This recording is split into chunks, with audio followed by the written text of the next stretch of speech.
I know One More Day is a common punching bag in the Spider-Man community, so I thought it was time for me to rip this one apart. Let's get started with some backstory.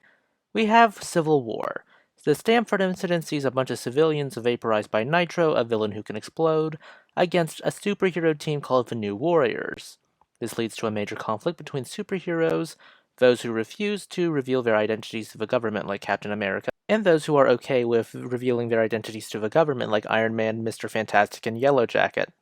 Peter reveals his identity to the public as part of a publicity stunt by Tony Stark, who is pro registration, as opposed to, only the government, because Peter is an idiot. Naturally, the Spider Man Rogues Gallery is more than happy to harm Peter and his loved ones, especially after Peter leaves the pro reg side, because let's face it, the pro regs were morons throughout this event. We immediately run into one of the cardinal sins of this comic, trying to make everything as melodramatic as possible. Tune your ear to the frequency of despair and cross reference by the longitude and latitude of a heart in agony. Ugh.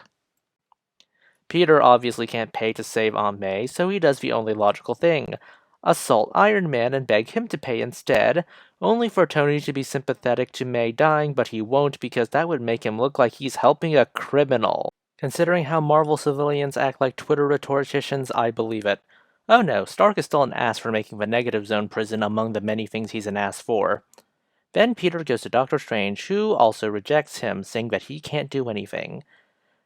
Yeah, right. He knows healing magic and time magic. This line is idiotic. What's even more idiotic is this comic's attempt at making this whole Aunt May situation the most dramatic thing ever by having Peter simultaneously visit all the big shots of the Marvel Universe and ask them to save Aunt May.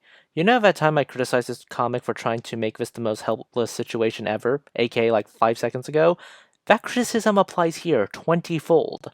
Reed Richards, he's incapable of healing a bullet wound to the heart despite being the smartest man alive and building portals to the afterlife to resurrect people. Doctor Doom, what kind of malfunctioning Doombot would decline the idea to not show up Reed Richards? Storm and Black Panther? Apparently, the cutting edge of all sciences can't heal bullet wounds. Even if you didn't have the background knowledge of these characters, nobody in the world being able to heal Aunt May who took a bullet to the chest is laughable. This is the Marvel Universe, and there are no healing characters around? Ludicrous. So apparently Doctor Strange can fold space and time, but he can't heal bullet wounds to the heart. I'm sorry, this is just that stupid. The intention was to make this situation as hopeless as possible, but instead it makes the situation seem like a farce, an unintentional parody. After some padding, Doctor Strange tells Peter to go be with Aunt May. So naturally, he doesn't go be with Aunt May, he goes to follow the red Mephisto bird to this strange little girl, who walks really funny and leads Peter to a bunch of his alternate selves. But she has some choice words for Peter before she does so, calling him selfish, self important, and the need to feel like his pain needs to be the only one that matters. The whole sequence with alternate Peters feels really odd and borders on padding.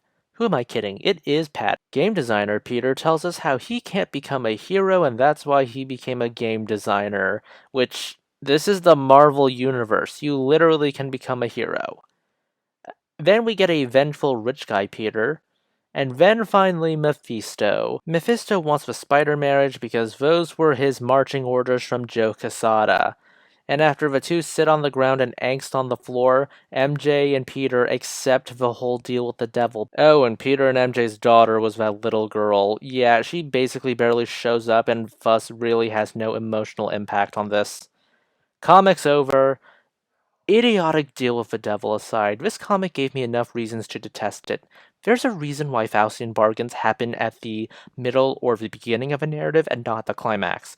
Because we expect to see some consequences for the bargain in the first place. What does this comic do? It wastes a heck of a lot of time on overdramatic and hopeless monologuing.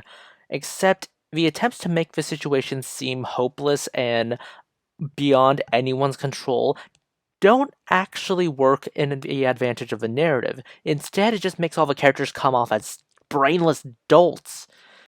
We spend an entire section of issue 2 and basically all of issue 3, doing nothing but padding the story in order to make it deep and meaningful. Except it's not deep and meaningful, it's not complex, it's a straightforward story about Peter making a deal with the devil because he simply couldn't live with his own choices. Revealing that the unnamed girl was Peter and MJ's daughter that never would be isn't tragic because we spend basically no time with her. Yet somehow she comes off as the most sympathetic character in this whole thing by virtue of calling Peter out on his BS. So, how would I handle this story? Well, I wouldn't write it in the first place.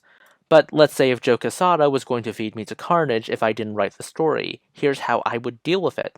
Screw the Doctor Strange sequence, don't have Peter meet his alternate selves, have Peter visit a possible future where he and MJ are happily married with a daughter. Have him refuse to accept this because Peter needs to be blindsided by grief over what's happening to May. So when the deal with Mephisto actually erases the daughter, it can at least have some element of tragedy. I certainly won't have these two dolts angsting on the floor like a pair of idiots. And I certainly wouldn't frame a Faustian bargain as having a happy ending, because clearly Marvel editorial doesn't believe there can be drama in marriage. If you want a good story between power and responsibility, look no further than the Spider-Man PS4 game, where Peter has the choice to save Aunt May or the city. Hell, the sequel to that game gave us pretty good Peter and MJ drama over how imbalanced the relationship is and how Peter's essentially Spider-Man duties ends up taking priority over MJ's happiness half the time. Into the Spider-Verse and its sequel also handled MJ and Peter better than One More Day. And for those of you saying, well, what if Peter got married to MJ once more? We have plenty of comics that show them married with a child or children. The problem with One More Day is that Peter is making a deal with Mephisto to massage his own ego. Getting married again will not fix that. I can't believe a crappy story like this is able to have this much influence on the Spider-Man books all these years later. It's been over 15 years, and I am sure I can trace back all the terrible Spider-Man stories to One More Day in one way or another. That's it, we're done here. Please consider liking, subscribing, tipping the channel on Ko-fi. This is Cyril signing off.